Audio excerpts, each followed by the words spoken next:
Fidèles téléspectateurs de la région de Ségou, bienvenue dans votre émission Le Grand Jury. Ce soir, le Grand Jury reçoit Maître Moutagatal, président du SUNID Faso Iriwaton. Bonsoir Maître. Bonsoir et merci. Maître, avec moi pour vous interroger, nous avons Abdraman Keïta, directeur de publication du journal Les Témoins. Bonsoir Abdraman. Bonsoir. Nous avons également M. Bandjougou Dante, qui est journaliste et président de l'URTEL. Bonsoir M. Dante.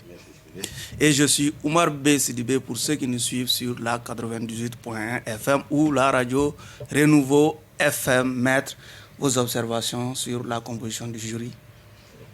Mais vous savez, moi je crois en la justice, je crois aux magistrats, donc je n'ai jamais d'observation négative sur la composition d'un jury. Okay. Abdraman Keïta. Bon, nous aussi, nous avons la même croyance en sa franchise, qui n'a d'ailleurs jamais fait de faux.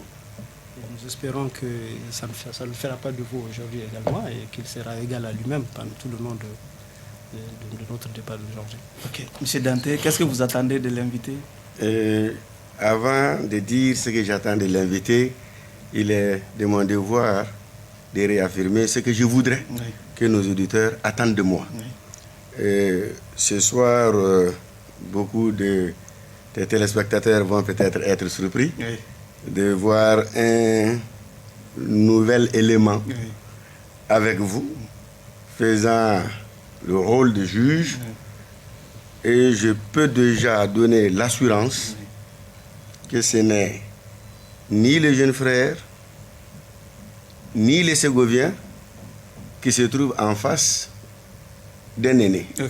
Un aîné avec lequel je partage beaucoup de choses. Nous sommes de la même famille et je donne l'assurance que je serai clair,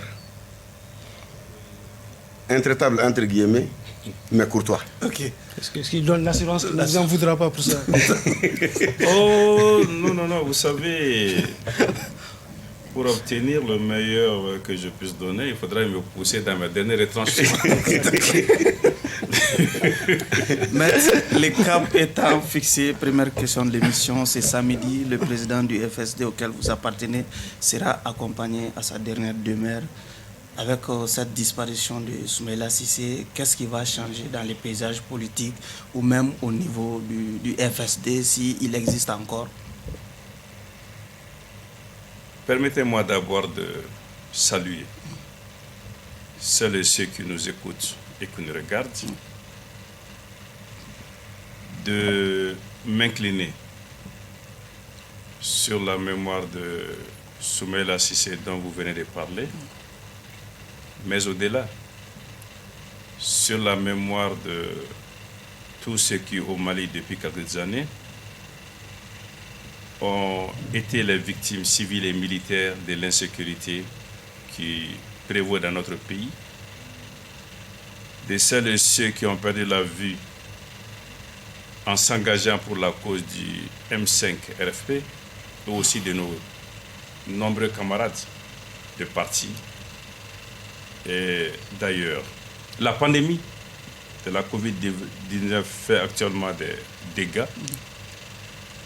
On s'incline sur la mémoire aussi de tous ceux qui sont partis, en invitant les Maliens à respecter en toutes circonstances les mesures barrières. Vous comprendrez, Oumar B, qu'aujourd'hui je refuse de parler politique en ce qui concerne Soumaïla Cissé. Nous sommes en peine, c'est connu. Son rappel à Dieu a fait l'effet d'une douche froide sur tous les Maliens. Nous devons l'accompagner à sa dernière demeure demain. Pour l'heure, je me contenterai de prier pour le repos de son âme, de rappeler qu'il a donné tout ce qu'il pouvait pour ce pays et souhaiter que ses héritiers puissent porter haut les flambeaux et l'héritage qu'il leur laisse. Ok. Merci. Mais qu'est-ce que, effectivement, on vient de perdre un homme politique avec qui vous avez partiellement cheminé, dans le cadre du FSD 100 ans, et peut-être même quelque part avec son parti, dans le cadre de l'ADP. Je vais parler du premier ADP, de la première ADP, pas de cette ADP-là d'aujourd'hui. Mais qu'est-ce que personnellement vous retenez? Vous pouvez nous faire l'économie de ce que vous retenez de l'homme, de son parcours? Je pense que les hommages rendus à Soumaïla Cissé ont été unanimes. Tous les témoignages ont retenu un certain nombre de choses qui puissent se ramener à une seule phrase. Il était d'un commerce agréable. Il était d'une grande humanité. Il était d'un engagement total pour son pays. Mais encore une fois, je voudrais vous demander, ce n'est pas facile. Ce n'est pas facile qu'aujourd'hui nous nous contentions de prier pour le repos de son âme. On aurait pu vous demander de prononcer son oraison funèbre. C'est pourquoi je vous demande ce que vous retenez de lui. Vous avez constaté que prononcer les oraisons funèbres ont toujours été difficiles pour ceux qui sont désignés. Encore une fois, si vous le permettez, sortons de ce qui peut créer émotion et après nous aurons l'occasion de parler de tout cela, Inch'Allah. M. Dante, vous pouvez nous aider à arracher quelques mots Bon, je crois que je commence par rendre hommage à Soumaïla Cissé, puisse l'Éternel l'accueillir dans son saint paradis. C'est vrai que ce n'est pas le moment de parler politique. Mais quand on prend le parcours de Soumaïla, de l'avènement de la démocratie à nos jours, il a subi beaucoup d'intrigues politiques. Il a subi beaucoup de déceptions. Alors, quelle appréciation pouvez-vous faire de ces déceptions qu'un homme politique puisse rencontrer, non seulement au sein de sa propre famille politique, mais également avec ses adversaires? Vous insistez pour me faire parler de choses qui restent aujourd'hui pour moi dans le domaine de l'émotion. Mais je voudrais vous dire, pour sortir de ce débat aujourd'hui, que la politique, c'est la conviction et la résilience. Il faut être convaincu de ce que l'on fait en se disant qu'il y a le meilleur et le pire. Et quand il y a le pire, il faut savoir se relever quand on tombe et soigner les plaies quand on est poignardé dans le dos. Merci. Maître, deuxième question, deuxième thème, à la faveur du dernier congrès de votre parti, vous avez annoncé ne plus être intéressé par la présidence du parti. D'autres qualifient cet acte de coup de massue ou de couperet. Est-ce que vous l'entrevoyez ainsi? Qu'est-ce qui a prévalu à la prise de cette décision? Je n'ai pas dit les choses exactement de cette façon, je reviendrai sur ça, mais ce congrès n'a pas été facile pour nous, pour plusieurs raisons. La première, pour des raisons légales et statutaires, il nous fallait tenir ce congrès avant la fin de l'année. Le contexte dans lequel nous évoluons aujourd'hui est connu de tous.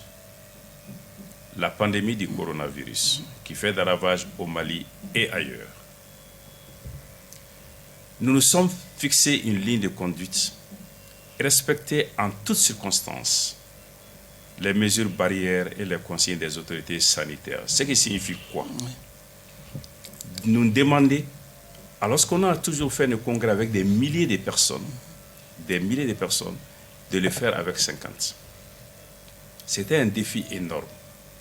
Parce qu'il fallait organiser des consultations en amont.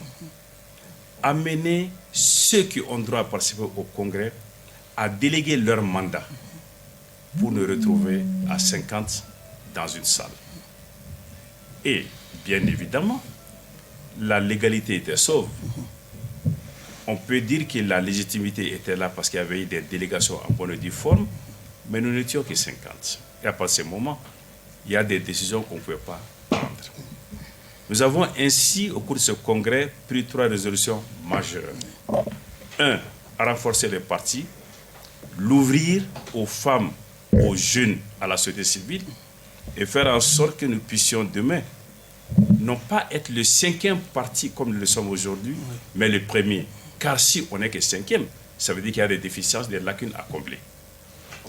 Deuxièmement, nous avons décidé de travailler à la réussite de la transition. Et troisièmement, nous avons convoqué un congrès extraordinaire pour le mois de mai. C'est au congrès extraordinaire du mois de mai. J'ai annoncé que je ne souhaite pas voir mon mandat à la tête du mandat et à la tête du parti renouvelé. Okay.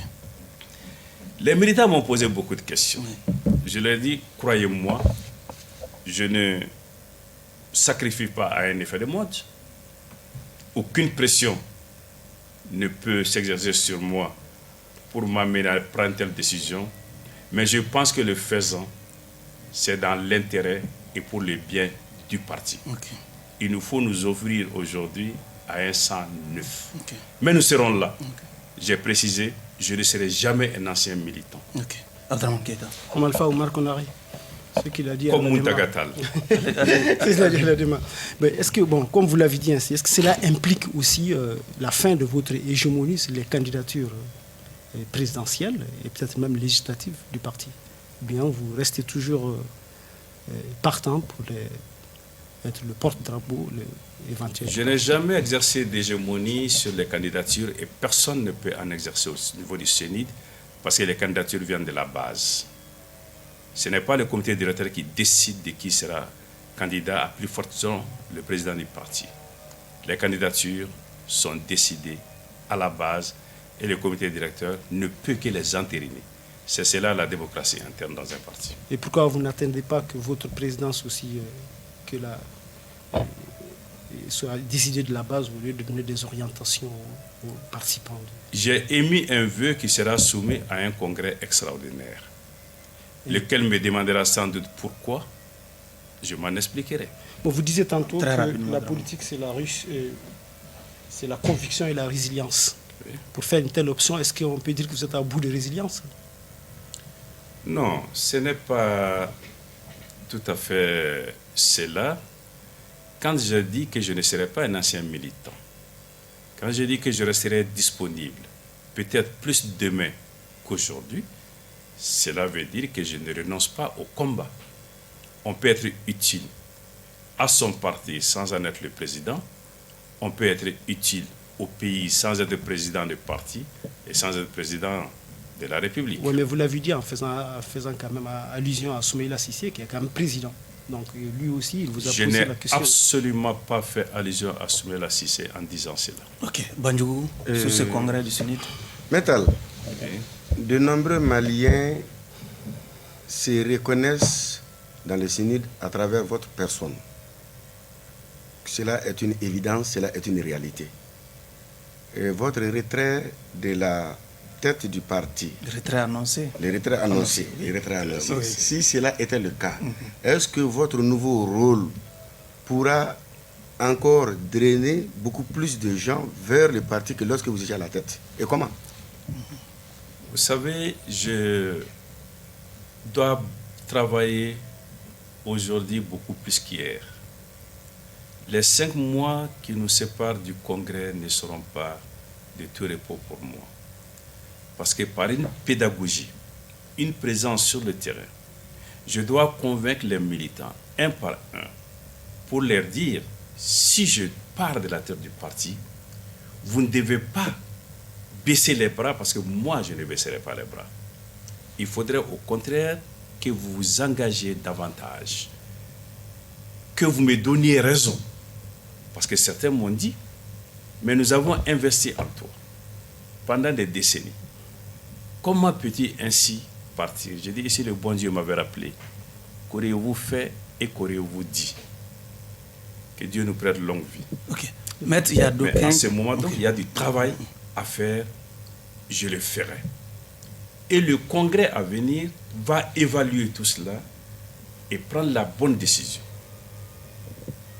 Maître, d'aucuns disent que les derniers débats sur le changement générationnel ont eu certainement raison de Muntagatal finalement. Est-ce qu'on peut voir la question? Vous savez, j'ai dit qu'il y a 3 pièges dans lesquels il ne faudrait pas que nous tombions au Mali, où on met les Maliens dos à dos. Il ne faudrait pas accepter, je terminerai par le conflit des générations, le conflit ou l'opposition, société civile, classe politique. Ce Mali a été construit et est encore construit par une conjugaison intelligence de force de la classe sociale, de la société civile et de la classe politique. Moi, je ne me rappelle pas un gouvernement où il n'y avait pas les deux. Premièrement. Deuxièmement, de plus en plus, on parle du conflit civil-militaire. Ça ne correspond à rien. Moi, je n'assimile pas les CNSP à l'armée. L'armée, les civils, nous sommes tous des Maliens, ce n'est pas la tenue qu'ils portent qui peut nous aider. Chacun a sa place, sans doute, mais dans une parfaite synergie et complémentarité. Troisièmement, le conflit des générations est une hérésie. Elle ne correspond à rien et elle ne peut pas avoir de prise sur moi pour plusieurs raisons. Vous savez, j'ai dit par boutade qu'aucun jeune en sortant de chez lui ne dit à son père « à la misara ». Non, personne ne le fait. Parce qu'ils savent qu'ensemble, il faut y aller. Je ne suis pas de ceux qui disent aux jeunes « attendez votre tour, ça ne marche pas ». Mais il n'y a pas de pays, il n'y a pas de famille où les jeunes, les moins jeunes, ceux qui sont en 2 âges, ne se mettent ensemble pour construire le pays. Donc, cette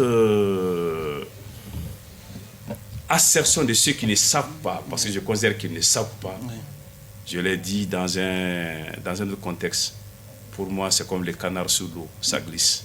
Ça glisse, allez-y. Revenons un peu à votre décision de quitter la tête du parti, bien de votre suggestion d'être libéré, votre demande d'être libéré par vos camarades. Et elle intervient à un moment quand même où les résultats de votre parti sont des résultats très mitigés. Est-ce que vous êtes fier de ce que vous allez léguer à un éventuel futur président du SNID aujourd'hui? Est-ce que vous êtes fier de ce que vous allez léguer au prochain président du SNID de votre parti? Depuis 30 ans, nous n'avons pas quitté le top 5 des partis politiques au Mali. Peu m'importe ce que tel ou tel chroniqueur écrit, c'est le ministère de l'administration territoriale et la direction générale aux élections qui classent les partis annuellement. Jamais nous n'avons quitté le top 5. Nous avons tout subi. Nous avons tout encaissé. Nous avons tout vu. J'ai dit quelquefois que la révolution mange ses enfants. Le SNID a survécu. Je dis en cela, c'est un parti miraculeux. Vous savez, l'élection au Mali tient principalement à 3 choses. 1. Quel est ton poids dans l'administration? C'est-à-dire jusqu'à quel point on peut tripatouiller les résultats à ta faveur, on peut les intervertir, on peut changer les bureaux de vote selon que tu sois là ou pas, on peut donner les cartes d'électeurs à tes partisans ou pas. L'État joue un rôle éminent dans les élections et peut faire gagner ou perdre ou donner tel point à tel ou tel candidat. On peut dire que c'est dans les mêmes conditions que vous aussi, vous avez peut-être gagné. Parce que vous avez parfois gagné aussi des élections. Je termine et vous reposez la seconde question. Le deuxième facteur, c'est combien avez-vous d'argent? Quel est votre poids financier cette fois-ci pour acheter les votes ou violer les consciences? Vous avez vu toutes ces personnes qui se mettent à 1 ou 2 rues des bureaux de vote, vous les avez souvent filmés et montrés. Le troisième, c'est qu'est-ce que la Cour constitutionnelle, jusque-là, j'espère que ça va changer, va faire des résultats. Le dernier critère, c'est les coefficients personnels du candidat. Pour moi, il vaut à peine 5 ou 10%. Si dans un tel contexte, sans avoir jamais eu l'État avec nous, de moyens financiers énormes, ont réussi à être là où nous sommes, c'est-à-dire 5e sur 250, le legs en vaut la peine. Mais on ne se satisfait pas de cela. Je l'ai dit, on veut être premier nous et on va y travailler. On va donner la parole à Bandou. Je vais relever très rapidement, je vais relever quelque chose. Par-delà les élections, il y a aussi par exemple la gestion intérieure du parti Le SNID qu'on a connu, c'est avec des grands compagnons de Maître Moutagatal qu'on ne voit plus aujourd'hui. Donc le parti est carrément laminé de l'intérieur avec des sorties massives de grandes figures que nous connaissons. Est-ce que cela aussi n'a pas participé à votre... Un parti laminé de l'intérieur avec les sorties massives. Un parti laminé de l'intérieur ou de l'extérieur n'est pas 5e sur 250. Cinquième, c'est relatif. Je viens. C'est relatif à rien. Si c'est relatif, parce que si on voit la distance qu'il y a entre le 5e et le premier, on voit qu'avec 5e, c'est relatif. Si vous êtes 5e avec seulement un seul élu, c'est parce que vous êtes 5e parmi... vous êtes un borgne parmi beaucoup d'aveugles. Parfait. Donc, objectivement, selon le ministère de l'Administration territoriale de la décentralisation, selon la DGE, le CENID est 5e. Je ne m'en réjouis pas, je ne m'en contente pas, je vais être premier. Oui. Mais quand on est laminé, comme on le dit, on ne peut pas être 5e. Okay. Ce n'est pas tout. Oui. De tous les grands partis du Mali et des partis historiques, le CENID est celui qui a connu le moins de départ. C'est un fait. Okay. Nous n'avons connu qu'une session. Quand ceux qui sont venus avec nous sur la scène politique en sont à leur 4e, 5e ou 6e session, c'est un fait. Je peux citer les noms, les dates de session. Ok, allez-y. Merci. Donc, Metal, ce que moi je voudrais savoir, admettons que le congrès de mai accepte votre départ de la tête du parti et que vous soyez simple militant. Avec ce statut de simple militant, allez-vous prétendre être le candidat du parti? Je ne prétends à rien. Les candidatures au sein du CENID sont décidées par la base du CENID, par un processus démocratique. Vous savez, en 1992, quand on faisait les élections, vous connaissez ma place dans le parti ces jours-là. Quand on s'est réunis pour dire c'est Moutagatal, j'ai dit non. On consulte la base. Les gens ne le savent pas peut-être, ça a été les premières primaires dans un parti politique au Mali en 92. Je ne sortirai pas de ça. Il faudrait que les militants aient la parole, qu'ils gardent la parole et qu'ils aient la décision au final. Donc ce n'est pas quelqu'un qui peut imposer, ce n'est pas quelqu'un qui peut s'opposer. La parole doit revenir aux militants. Et le Congrès a donné également mandat au comité directeur de nouer toutes les alliances pour le bien du parti. Tout cela sera mis dans la corbeille pour que les candidats à toutes les élections, des élections locales, aux élections régionales, aux élections législatives et à l'élection présidentielle, puissent être choisis de façon démocratique et dans l'intérêt du parti. Metal, je reconnais que nul n'est indispensable. Mais connaissant la situation politique actuelle du pays, quand il sera agi de faire des discussions par rapport aux alliances pour une élection présidentielle future, est-ce que vous allez, vu votre parcours, votre expérience, votre connaissance du terrain, les rapports que vous avez avec les candidats éventuels les plus représentatifs du pays, allez-vous laisser le choix de cette discussion à un chef de parti ou vous allez être en train déjà de travailler à l'élection présidentielle? Vous allez tirer les ficelles. Non, vous savez, je serai là lors du congrès du mois de mai, comme délégué, bien sûr. Nous sortons d'un congrès. Je n'ai jamais présidé les débats dans un congrès du CENID. Après la cérémonie d'ouverture, je prends place dans la salle. Il y a quelqu'un qui préside les débats. C'est cela la démocratie. Je me suis évertué à l'entretenir pendant 3 décennies. Ce n'est pas maintenant que j'en dévierai. Ce serait les mêmes règles. Il a toujours respecté la forme. Il a toujours respecté la forme quand on fait. Il a toujours parvenu on va à présent évoquer l'actualité. Vous savez, le fond, vous ne pouvez pas sonder les cœurs et les esprits. C'est impossible, à moins que vous ne vouliez préjuger et que vous ayez des idées arrêtées. Contentons-nous de ce qui est objectivement évaluable. Le cœur et les reins, laissons-les. Ok. Maître, l'actualité est marquée par ces arrestations en cascade des personnes proches de l'ancien Premier ministre Boubou Cissé qui seraient introuvables selon un communiqué du ministère de la Justice ou du procureur général. Quel commentaire faites-vous de ces arrestations? J'ai été victime plus d'une fois d'arrestations arbitraires. J'ai été arrêté 4 fois depuis la démocratie. Donc vous les qualifiez d'arbitraire déjà, ces arrestations? Dans la forme, c'est plus que l'arbitraire, c'est des rapts. Inacceptable en démocratie. Vous savez, la forme est la garantie pour les citoyens. On ne peut pas accepter que dans un état de droit, quelles que soient les fautes commises, on puisse ramasser quelqu'un dans la rue. En dehors des cas de flagrant délit, il faut toujours un ordre de la justice, ou en tout cas d'une autorité habilitée. Capturer les gens, les faire disparaître pendant un moment, venir légaliser tout cela par la justice n'est dans l'intérêt de personne. Parce que ceux qui le font aujourd'hui pourraient en être victimes demain.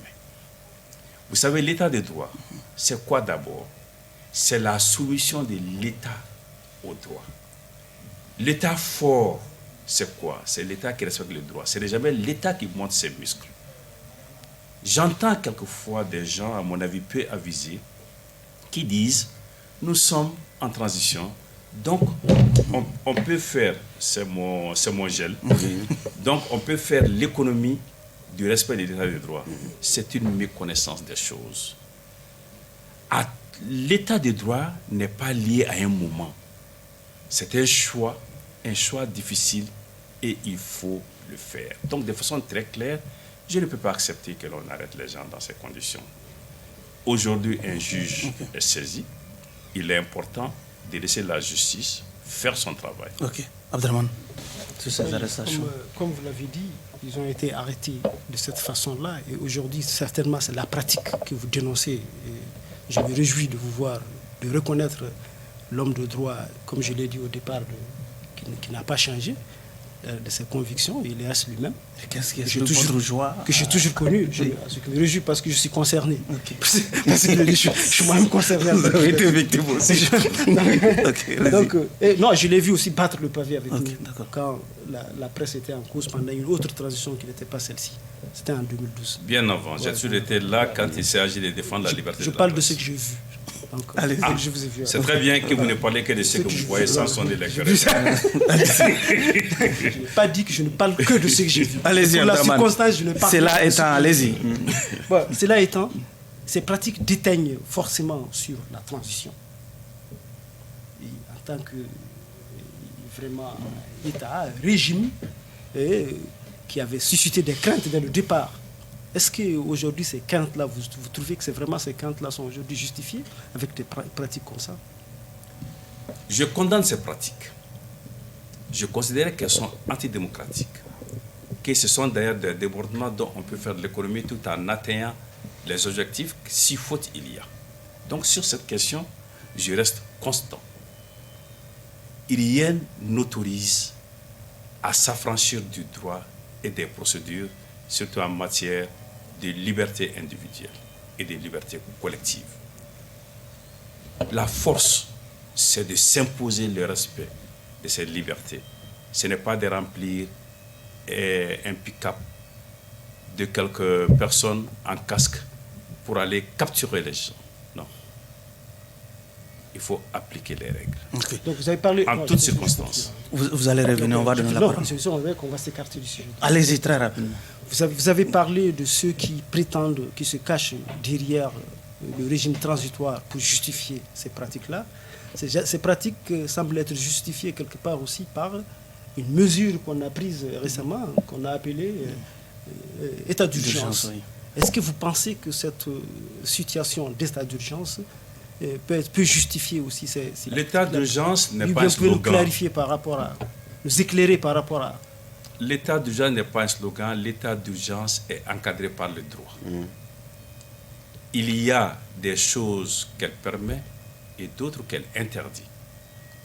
L'état d'urgence n'est pas l'état du non-droit. C'est en raison des circonstances particulières, on donne des pouvoirs exorbitants à l'autorité, soit administrative, soit militaire, soit civile, etc., administrative, etc., etc. Mais tout cela est encadré par le droit, ce n'est pas l'arbitraire, l'état d'urgence. Pour ce qui se passe aujourd'hui au Mali, ce qui a été décidé la dernière fois, c'est l'état d'urgence sanitaire. il faudrait, et c'est important, mettre l'accent sur la protection des citoyens face à cette pandémie que sur la violation des libertés. Ok.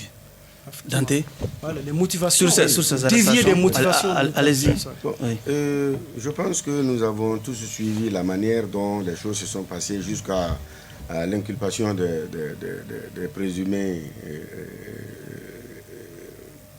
complotistes. Alors, dans une démocratie,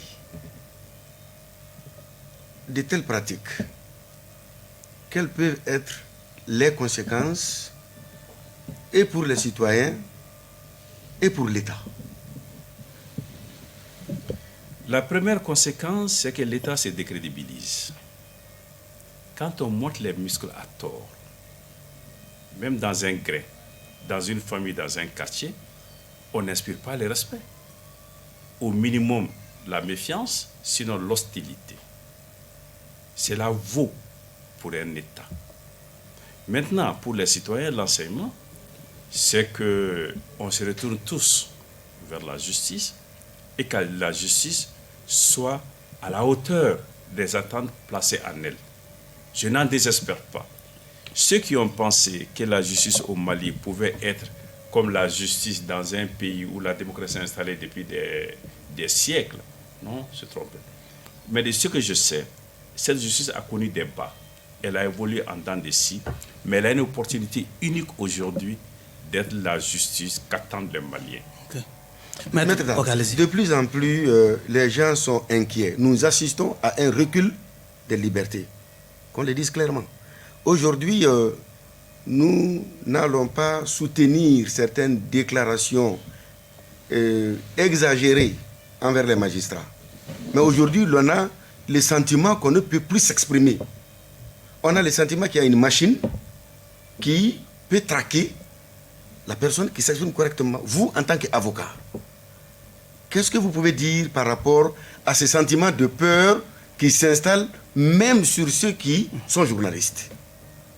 Vous savez, la liberté de la presse... En tant qu'ami aussi des journalistes, parce qu'il faut ajouter ça. Un grand ami de la presse.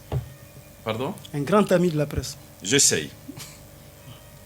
Je sais. J'ai dit même ça n'a pas été pour longtemps. J'ai été directeur de publication d'un journal dans ce pays. Okay. Bien.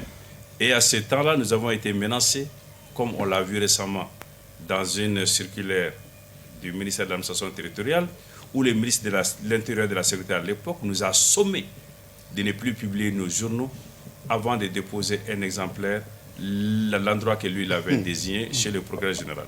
Nous étions 6 directeurs de publication à l'époque. On s'est réunis, on a fait une lettre, chacun a signé, on a dit il n'en a pas question. On était sous une dictature et il n'en a pas été question. Donc, il y a 2 démarches. Encore il faut que l'État lui-même se soumette à la loi. 2, il faut que les journalistes, la presse, restent solidaires, professionnels et responsables. Ça, c'est important. Il ne faudrait pas s'exposer. Il ne faut pas se taire, mais il faut rester professionnel. Dire tout ce qu'on a à dire et ne pas franchir la ligne rouge, qui n'est plus du domaine du journalisme. Si on essaie de naviguer entre ces 2 eaux, on s'en sortira. Et derrière, il y a les défenseurs des droits de l'homme. Certainement les avocats, vous les avez vus à l'œuvre depuis quelques jours, mais aussi toutes ces associations dédiées à la défense des droits de l'homme. Okay. Elles ont été présentes, peut-être pas comme on le souhaite, mais leurs moyens d'action sont limités. Elles peuvent juste dénoncer. Les avocats, elles peuvent juste défendre. La justice aura les derniers mots. Et je gage qu'aujourd'hui, les magistrats comprennent qu'ils ont une opportunité pour renforcer leur indépendance. Mais certainement, faisant allusion au cas Razbach, on vous a vu vous inquiéter sur les menaces ou même l'agression de la liberté de la presse. En quoi le cas Razbach vous intéresse singulièrement? Non. En vérité, je voudrais rester dans les principes et dans les généralités. Ce qui importe aujourd'hui sont les principes. Les cas d'espèce, aujourd'hui soumis à la justice, vous comprendrez que je ne me prononce pas sur cela, par respect pour l'autorité judiciaire, par respect pour les textes et pour les lois. Oui, et vous venez de faire un parallèle entre la circulaire du ministre de l'administration territoriale et le temps que vous avez vécu de la dictature. Est-ce qu'il ne faut pas dire les choses clairement? Aujourd'hui, est-ce que nous ne tendons pas vers un recul des principes et des acquis démocratiques avec cette transition? Mais vous pensez que nous accepterons aujourd'hui ce que nous avons refusé il y a 30 ans? Mais il faudrait que le Mali progresse. Il y a 30 ans, sous la dictature, on risquait tout. Nous avons refusé. Nous, directeurs des publications à l'époque, on s'est mis ensemble, on dit nous refusons. C'est votre responsabilité aujourd'hui de dire nous restons des professionnels, nous respectons les textes, mais nous refusons l'arbitraire. Et qu'est-ce que vous êtes en train de faire aujourd'hui pour prouver que vous n'allez pas accepter que...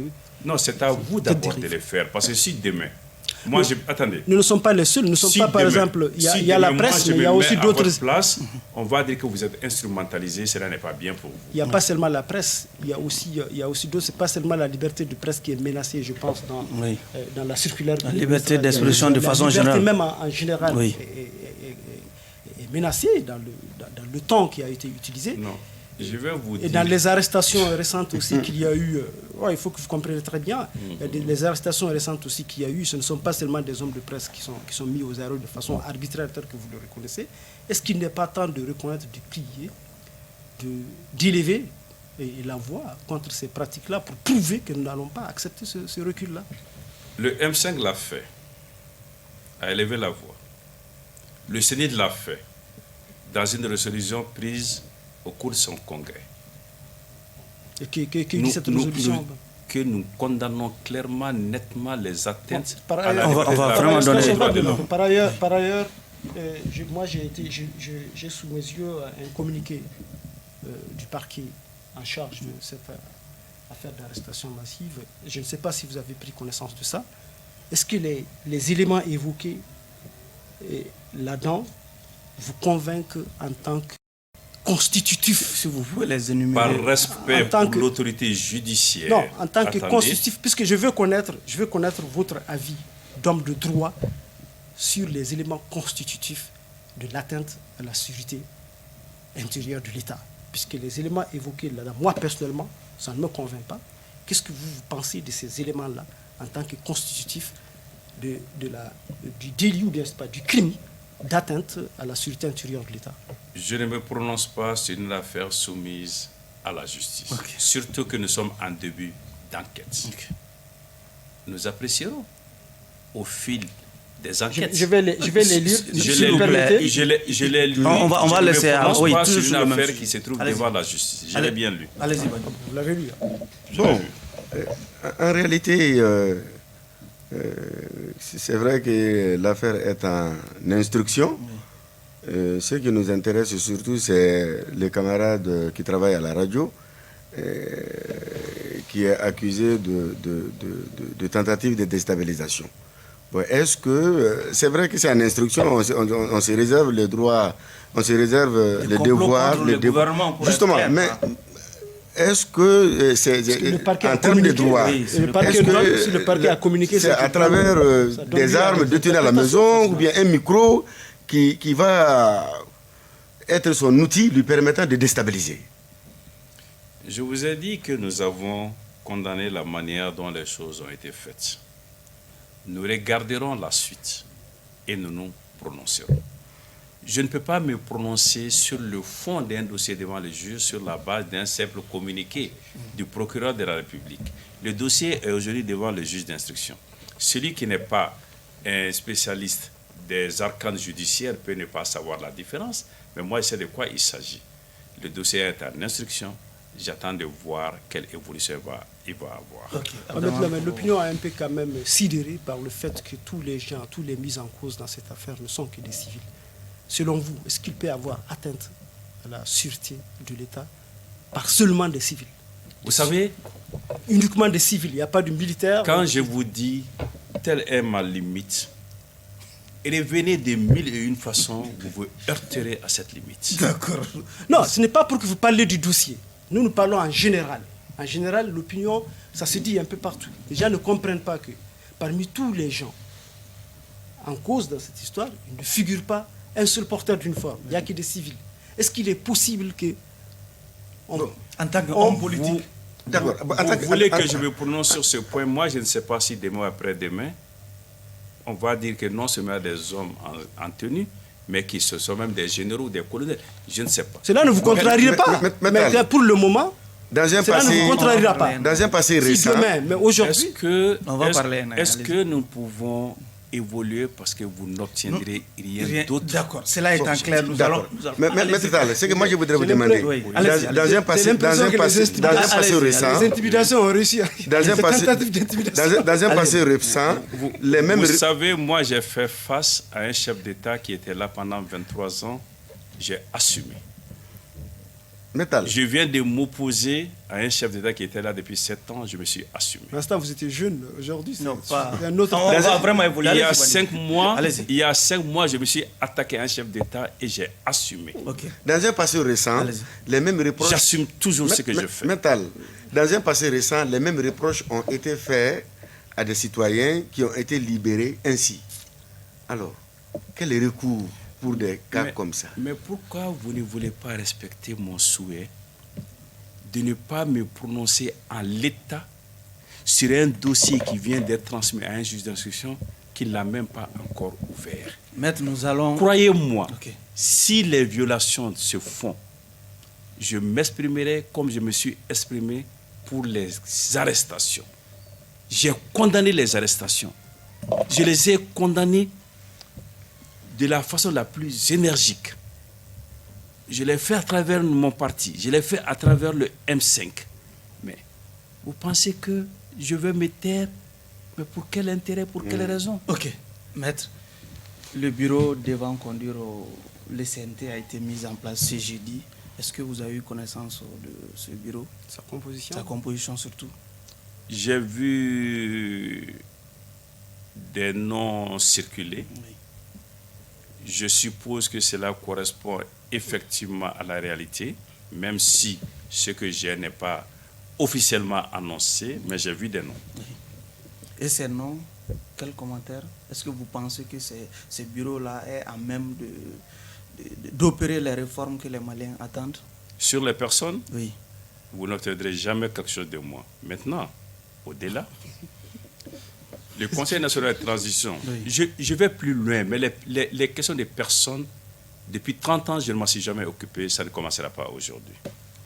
Le CNT, bien avant le CNT, la façon dont la transition est en train d'être conduite, la manière dont le CNT a été installé, à mon avis, lui ôte beaucoup de chances pour atteindre les objectifs et pour être efficace.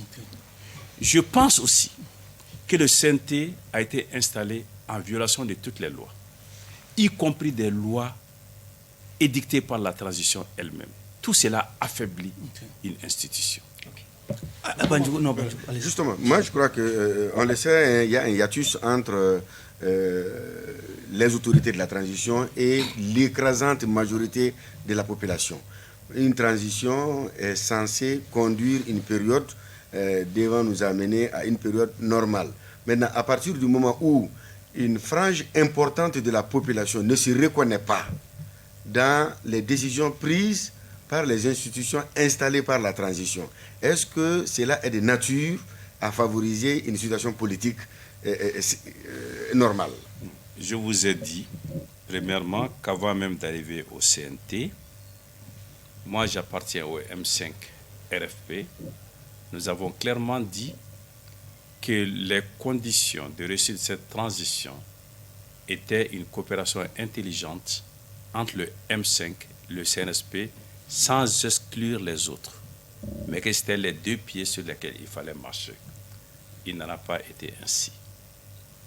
Des textes ont été pris pour mettre en place le CNT. Je ne parle pas du bureau qui est épiphénoménal pour moi. Ces textes n'ont pas été respectés. Je peux le dire en connaissance de cause. Les textes disaient qu'il faut que le M5 soit représenté. Le M5 n'est pas représenté là-dedans. On ne peut pas aller prendre les gens à gauche et à droite pour dire c'est le M5. Donc on est passé à côté de la loi. Et quand un acte fondateur viole la loi, moi je m'inquiète pour la suite. Ok. Abdraman. Oui, néanmoins, je vous ai ouï dire ici que vous allez travailler à la réussite de la transition. Comment comptez-vous le faire? Comment comptez-vous, ou bien vous pensez que jusque-là, les dérives sont perfectibles?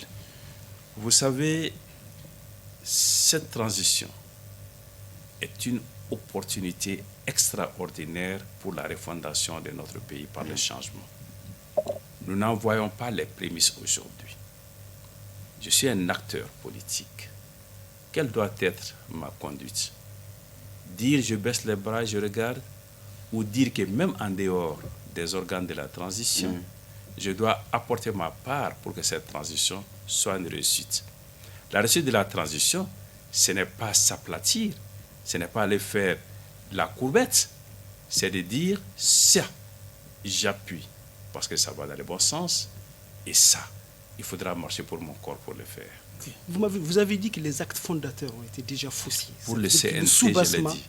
Pour l'ensemble même de la transition, moi je pense que les actes fondateurs ont été faussés, parce qu'il y a eu beaucoup de bricolage, même dans ces histoires, comment on appelle, de chartes, de compléments de la charte, de la constitution par des chartes. Là, vraiment, c'est du véritable bricolage. Mais néanmoins, vous comptez, mais je veux savoir le mécanisme par lequel, même étant en dehors, vous allez participer. Ça, je ne suis pas d'accord. Cela peut contribuer à faire réussir la transition. Oui, vous savez, il ne faut jamais croire que les moyens d'expression démocratique ne produisent pas d'effet. C'est une erreur de le croire. Nous avons changé beaucoup de choses dans ces pays plusieurs fois par les modes d'expression démocratique et surtout les régimes. Et on n'a pas besoin d'user de la violence, de prendre les armes pour dire ça ne marche pas et ça ne se fera pas. Okay. Bon, vous avez vu, vous avez vu que 3 fois, 3 chefs d'État ont essayé de modifier la constitution au Mali. Ce sont les manifestations ou le refus ou l'opinion qui s'y est opposée. Il y a beaucoup d'autres décisions qui ont été soit prises, soit abandonnées par la pression de l'opinion. Nous y travaillons. Parmi les moyens d'expression démocratique, il y a aussi, comme vous l'avez déjà fait par le passé sous IBK et récemment, les manifestations. Vous êtes prêt à retourner encore dans la rue si la situation le demande? Nous n'excluons aucun moyen d'expression légal et démocratique pour que la transition réussisse. Okay. Et par les mêmes hommes? Comment vous allez, ou bien vous allez vous battre pour une autre transition? Puisque je ne comprends pas. Nous avons dit que notre position aujourd'hui, ce n'est pas la rupture de la transition. Que nous voulons une transition de rupture, croyez-moi, nous allons l'imposer. Ok, allez-y, votre dernière question. Bon, en réalité, dans les résolutions du dernier congrès du parti, vous vous êtes engagé à travailler pour la réussite de la transition, même si vous parlez de rupture dans la transition. En quoi une transition qui veut aller sans la classe politique, qui veut aller sans une frange importante de la société civile, qui veut aller sans une frange importante des travailleurs, peut prendre des décisions concernant ces acteurs-là et que ça réussisse pendant la période impartie? Entendons-nous. Travailler à la réussite de la transition n'est pas accepter tout ce que la transition décide.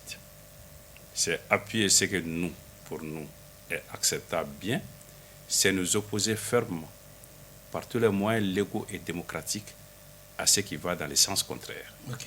Nous l'avons déjà fait, nous pouvons le faire. Okay. Maître, en vous écoutant, il apparaît clairement que la barre transition est quand même très tordue. Qu'est-ce qu'il faut faire pour la redresser? S'impliquer, oui. Appuyer, s'opposer et refuser selon les cas. Est-ce que vous pensez que... Mais cela ne se fera pas en restant dans son salon et en critiquant. Est-ce que vous pensez que le délai imparti à cette transition est tenable aujourd'hui? Vous savez, je l'ai dit, je pense même devant chez vous ici une fois, que le M5 n'était pas d'avis que la transition se fasse en 18 mois. Nous voyons les enjeux. On avait dit qu'il ne faut pas fixer un chiffre arbitraire. Il faut dérouler les tâches pour savoir quel était le bon timing. Et j'avais dit que le M5 n'aura pas accepté que ce soit 18 mois. Mais aujourd'hui, c'est 18 mois. Il faut mettre les bouchées doubles, ceindre la ceinture. On ne peut pas accepter 18 mois et dire après que 18 mois, c'est peu. Donc, pas question d'ouvrir une prorogation? Je ne dis pas cela, je dis que la signature d'un État, la parole donnée compte. Okay. Si on signe, quand on donne sa parole, on s'astreint à la respecter, sauf cas de force majeure. Ok. Maintenant, nous sommes au terme des débats de cette audience. Nous allons nous retirer pour procéder à la délibération. Abdrahmane Keïta. Bon, il faut dire délibération que publique. J'ai été quelque peu éconduit par les positions de Maître Tal. Je l'ai vu très courageux quand il s'agit de défendre la liberté de la presse. Je l'ai senti trop prudent quand il s'agit de s'exprimer sur certaines questions. L'affaire est déjà judiciarisée. Oui, l'affaire est non seulement judiciarisée. Son statut d'avocat est peut-être passé par là aussi. Il dit clairement qu'on n'obtiendra rien de lui alors qu'on l'a appelé pour obtenir quelque chose de lui. Pas nous d'ailleurs, mais les téléspectateurs et les auditeurs de cette chose-là. Moi je pense qu'en réalité, comme il laisse beaucoup de questions en suspens, et nous aussi nous allons laisser notre condamnation. C'est ce que vous proposez. Condamnation quand vous dites nous là. Bon, vos commentaires n'engagent que vous. C'est un nous royal. Ok, d'accord. allez-y. Nous, la justice. Il ne faut pas influencer les autres jurés. Allez-y. Il va terminer. Moi, je pense qu'il est condamnable par sursis. Ok, allez-y, Bandjougou. Moi, j'ai vraiment besoin d'éléments complémentaires me permettant de prendre une décision parce que le débat il a été un peu trop technique. Ok.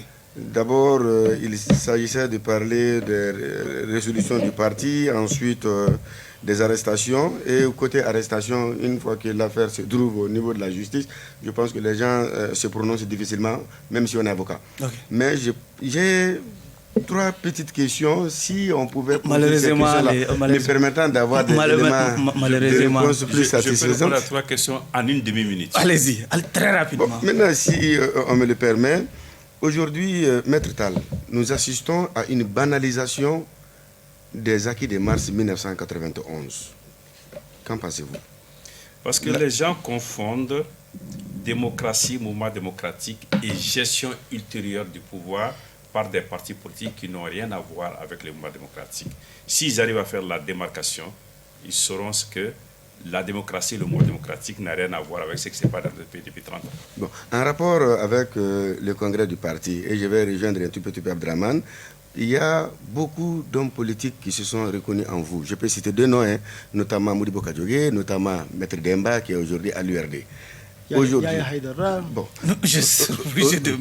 Aujourd'hui, est-ce que vous serez prêt à... jusqu'où serez-vous prêt à travailler avec les uns et les autres quand on sait que vos visions ne sont pas loin de la réalité d'aujourd'hui? Comment faire pour rassembler? Reconstituer la grande famille. Réunir la famille. C'est ça, justement. Rapidement, deux choses. Un, dans un parti politique, on entre et on en sort en homme libre. Deux, président de ce parti, c'est comme un chef de famille. Je me sens personnellement interpellé. J'allais dire même responsable de tous les départs. Ah. Et, oui. Votre proposition, c'est une autorité morale. Oui. Morale.